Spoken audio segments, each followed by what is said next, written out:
इस कार्यक्रम के पुण्यार्जक हैं उत्कर्ष समूह परिवार भारत।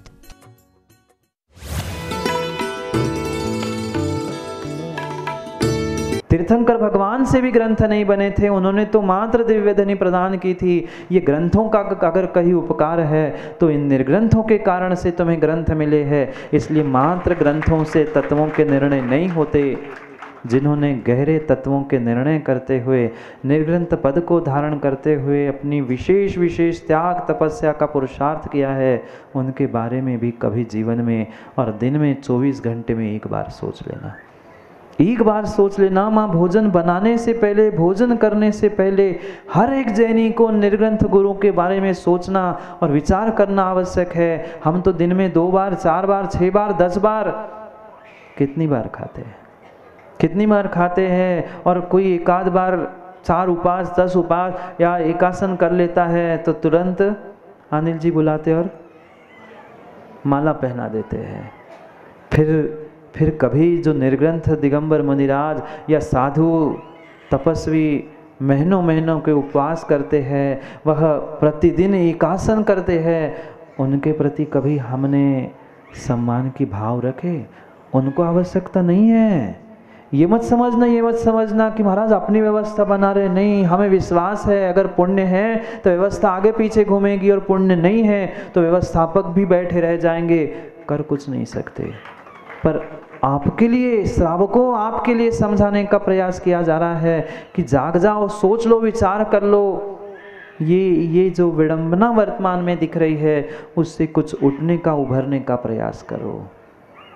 आज तत्वों के निर्णय करने वाले निर्ग्रंथ मुनिराजों की ही महिमा 93 नंबर और 94 नंबर के श्लोक के माध्यम से कह रहे।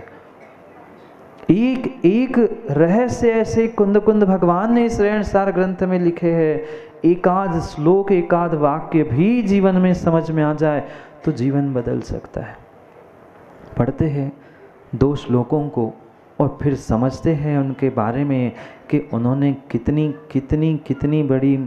कितनी बड़ी करुणा और कितना बड़ा उपकार हम सब पे किया है। पढ़ते हैं 2 श्लोक। 92 नंबर के श्लोक तक हमने पर्युषण के पर्वत के पहले तक समझा था। अब पुनः आगे के विषय को पुनः हम क्रमशः प्रारंभ करते। तच्च व्यारणशीलो मोक्षपहारणावसावजुदो अणवैरम धम्म कहा पसंगो होति मुनिराओ। पढ़ो और एक पढ़ना है। विहकादि विपमुखो आहा कम्मादि विरति होणाणी धम्मोद्देशेण कुशलो अणुपेहा भावना जुदो जोई। उन मुनिराजों के कर्तव्यों को, धर्मों को समझाते हुए श्रावकों, आपको भी कुंद कुंद स्वामी कह रहे हैं उनके कितने उपकार है, कितने अनंत उपकार है। तच्च वियारणशीलो, वे आहार भी ग्रहण करेंगे तो वहाँ भी तत्वों का निर्णय करते हैं। ये रोटी बने तो कैसी बने, ये गेहूँ बने थे, गेहूँ कहाँ से आए, जिसके प्रति मैं राग कर रहा हूँ वह कैसा अनित्य है। क्रम से प्रत्येक कार्य में वे तत्वों का निर्णय करते हैं। आपने तो यही सोचा और यही देखा, जब वे ध्यान कर रहे होंगे या स्वाध्याय कर रहे होंगे तभी तत्वों का नहीं, तभी मात्र तत्वों का निर्णय नहीं है, वो प्रत्येक क्रियाओं में तत्वों का निर्णय करते हैं। कितनी विषमता आ जाए, कोई व्यक्ति आकर गाली भी देकर चला जाए तो भी वह भीतर के तत्वों का निर्णय करते हैं कि ठीक है, हमारे ही पाप का ऐसा उदय था, हमारे ही कर्म का ऐसा नियोग था कि हमने तो सबके लिए अच्छा किया, पर क्या करें, सामने वाले का तीव्र पाप का उदय है, सो वह आराधना करने की जगह निर्ग्रंथों की आसाधना करने में लगा है। क्या करें, जीव समझ नहीं पाता कि कितनी अनुकंपा उन निर्ग्रंथों के पास होती है। कितनी अनुकंपा, बेचारे वह गाय से भी सीधे सतेन मात्र तुमने 5 ने मिलकर एक श्रीफल चढ़ाया और मुनिराज 450 किलोमीटर गुरु की आज्ञा प्राप्त करके पहुंच गए।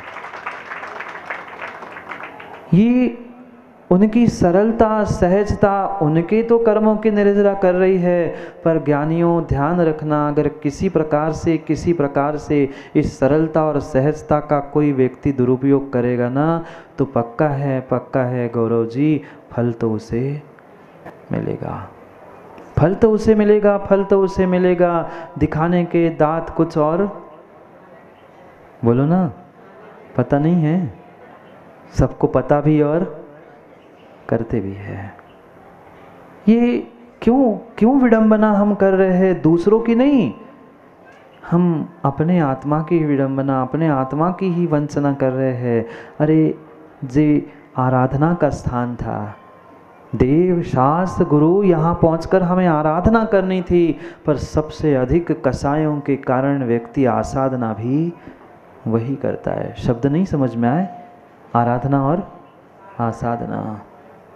आसाधना करता रहा मात्र, और इसी कारण से महान दिगंबर मुनिराज मिलने के बाद भी जीव अपना आत्मा का कल्याण नहीं कर पाया, अपने आत्मा का कल्याण नहीं कर पाया। दोष निमित्तों को नहीं देना, गलती काल की नहीं है, क्या करे, हम तो पंचम काल में आ गए इसलिए ऐसा हुआ। गलती पंचम काल की नहीं थी, पंचम काल में तो ये भी है, पंचम काल में तो ये भी है, पंचम काल में आप भी हो।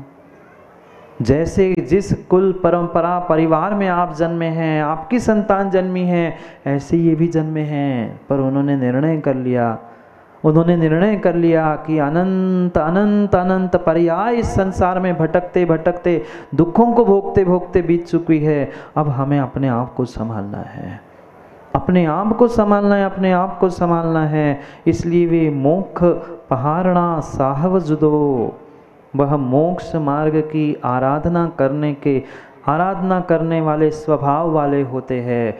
हर पल के तत्वों का निर्णय की आराधना करने में उनका समय बीतता है। और आपका आराधना की आसाधना, विचार करो। मैं किसी से कुछ कह नहीं रहा हूँ, पर अपने आप को एक बार झकझोर कर अपने आप से पूछने का प्रयास करो, मैं आज तक क्या करता आया? ये कितनी श्रेष्ठ कुल, श्रेष्ठ जाति, श्रेष्ठ पर्याय हमें मिली थी। उन पूर्वजों के, अरिहंतों के और गुरुओं के अनंत उपकार है, जिनकी बदौलत हम ये सब कुछ भोग रहे हैं। पर मात्र भोगने में समय ना बीते उनके एक एक उपकार के बारे में हम सोचे। वे स्वयं के लिए तो तत्वों का निर्णय कर ही रहे हैं, पर मात्र वे स्वार्थी नहीं है। आप जैसे से स्वार्थी है ही नहीं है। वे तो परार्थ भी परमार्थ भी ध्यान रखते हुए उन सबको भी, श्रावकों को भी फल मिले, इसलिए उनके पर हर पल के पुरुषार्थ, हर पल का उनका कार्य होता है। अणेरम धम्म कहा प्रसंगो, जब भी बोलेंगे तो धर्म प्रसंग, धर्म कथा आदि रूप ही बोलेंगे, अन्य कोई विकथाओं का वह प्रयोग करेंगे ही नहीं, अन्य कोई विकथाओं का प्रयोग ही नहीं करेंगे। 4 विकथा कही, भोजन कथा, स्त्री कथा, चोर कथा, राज कथा। इन कथाओं के अलावा क्या किया? हम मंदिर में बैठे इसके घर में क्या हुआ, उसकी बेटी ने क्या किया, इनके ये हुआ, ऐसा भोजन बनाना, पूरी पंचायत मंदिर में ही निपटा दे। जहाँ धर्म कथा करना था वहाँ व्यक्ति विकथा कर रहा है। एक क्षण भी विकथा की है, चोर, भोजन, स्त्री, राज, किसी भी प्रकार की अगर ये विपरीत कथाओं को प्राप्त कर रहे हो तो विश्वास मानना तत्क्षण पाप का ही आश्रय बंद कर रहे हो। थोड़ा सा नहीं, व्यक्ति को लगता है हमने तो इतना सा तो विचार किया, इतना सा तो बोला हमने, पर पाप जब उदय में आता है, पाप जब इतना बनकर उदय में आता है, तो फूट को रोने के अलावा आपको कुछ नहीं मिलने वाला। जो मिला है उस प्रत्येक साधनों का सदुपयोग करो। चाहे धन मिला है, चाहे तुम्हें नाम शोहरत, ये कुल मिला है, मनुष्य पर्याय मिली है, उनका सदुपयोग करो इन निर्ग्रंथ मुनिराजों के समान। वही है जिन्होंने अपने तन का, अपने मन का, अपने प्रत्येक साधनों का सदुपयोग करते हुए अपने आप को जिन शासन की प्रभावना करने में लगाया। आज तो बहुत सारे ऐसे जीव है महानगरों में, उन्होंने अपने सरनेम तक चेंज कर लिए। हाँ, शर्म लगती उन्हें जैन कहलाने के लिए। हाँ, सत्यता है, वे जाति में भी जैन लिखने पसंद नहीं करते हैं, पर जहाँ डिस्काउंट चाहिए, जहाँ अल्पसंख्यक में नाम चाहिए, वहाँ तो फॉर्म में जैन लिखेंगे। पर सोचे विचार करें कि उन्होंने अपने प्राण तक कितनी बार मैं याद दिला चुका हूँ, उन निर्ग्रंथों ने अपने प्राण भी दे दिए जिन शासन की रक्षा के लिए। श्रावकों, आपने क्या दिया? मैं किसी के प्राण नहीं मांग रहा हूँ, ना मुझे कुछ चाहिए। मुझे तो पता है जिन शासन, ये नमोस्तु शासन धर्म जयवंत था, है, पंचम काल के अंतिम श्वासों तक रहेगा। पर मेरा नाम कहाँ लिखा जा रहा है? आग लगाने वाले में कि बाग लगाने वाले में? निर्णय मुझे करना है। इतिहास तो प्रत्येक घटना का लिखा जाता है और इतिहास लिखा जाएगा। इतिहास लिखते समय वह नाम भी लिखा जाएगा, किसी का आग लगाने वाले में और किसी का बाग लगाने में। माँ, कहाँ लिखना है नाम? आग तो रोज़ ही लगाते हैं, मतलब घर में आग तो रोज़ ही लगाते हैं, पर आग लगाने से नहीं काम होगा। अनादि से आग लगाते दूसरों को जलाते हम स्वयं जलते गए हैं। अब अपने भीतर तत्वों की बाग लगा लो, धर्म की बाग लगा लो। उनके उपकारों को स्मरण करते करते इन विकताओं को छोड़ दो। निर्ग्रंथों ने विकताओं को छोड़ दिया। 94 नंबर के श्लोक में कह रहे, विकहादि विपमुक्को, विकथा सभी प्रकार की विकथा। पहली बात तो निर्ग्रंथ मुनिराज बोलते ही नहीं, और बोलना भी पड़ा। जग सुहित कर सब छड़ाला पड़ी क्या?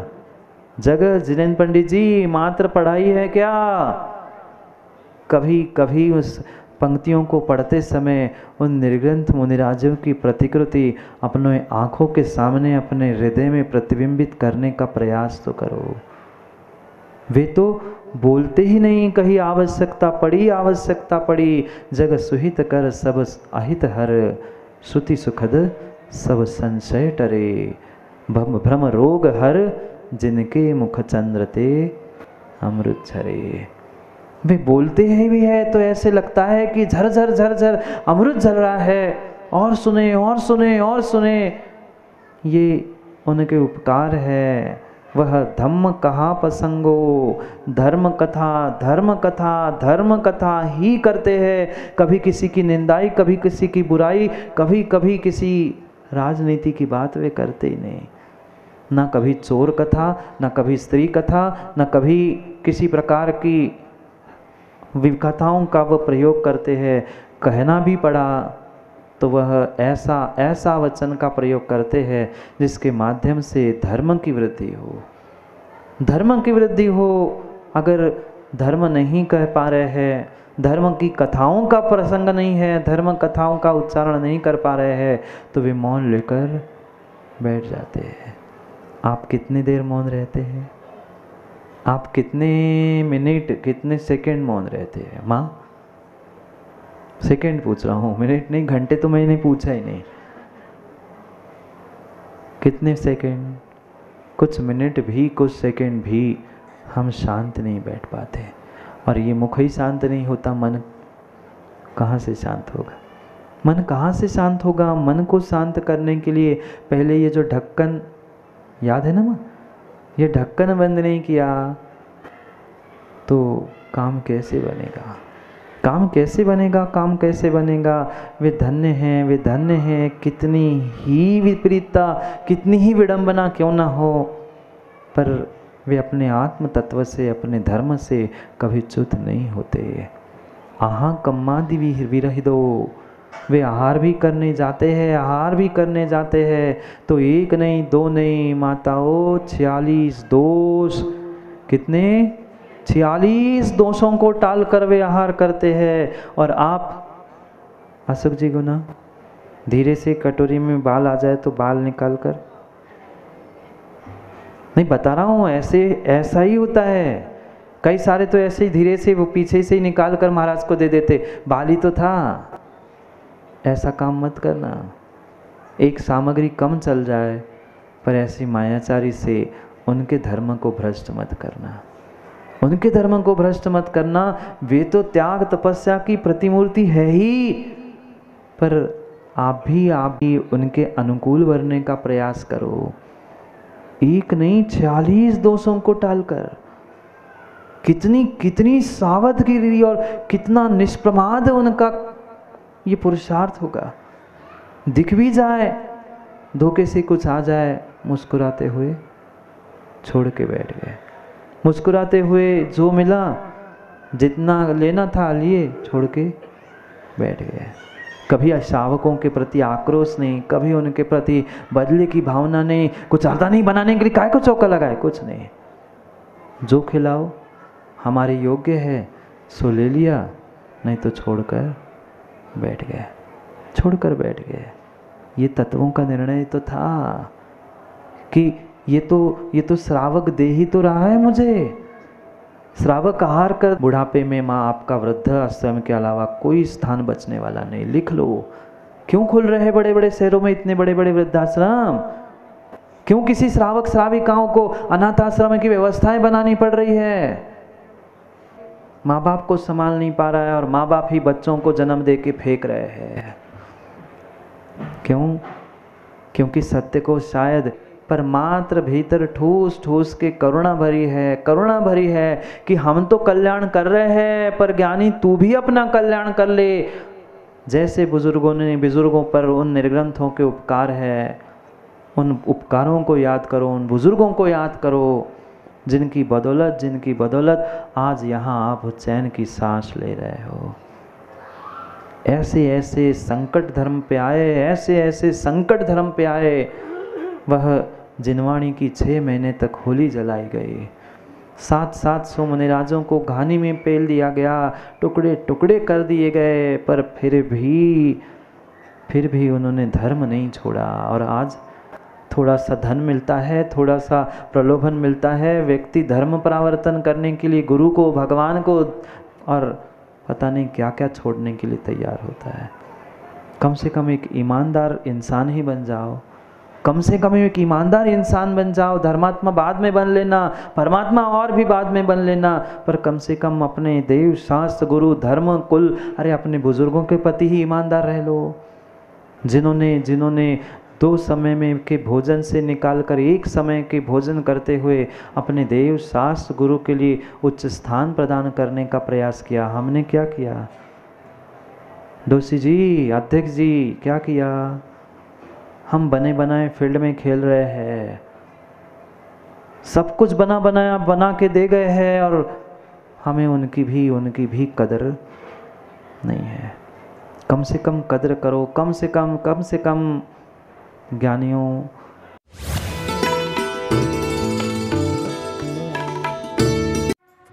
इस कार्यक्रम के पुण्यार्चक थे उत्कर्ष समूह परिवार, भारत।